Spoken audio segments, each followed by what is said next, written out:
bileydim, senin için ağlar mıydım Leyli, Leyli, bileydim. Sana gönül bağlar mıydım Leyli, bileydim. Aşkın ile yanar mıydım Leyli, bileydim. Ah bileydim.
Ateş koydun yüreğime, muradım gözümde kaldı.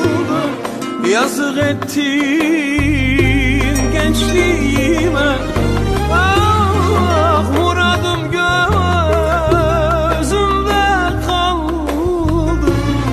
Yazık ettin gençliğime.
Sen gönlümün sultanıydın,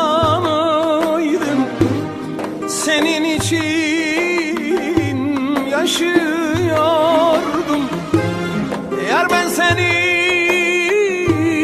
bu canımdan, her şeyden çok seviyordum. Ah yar ben seni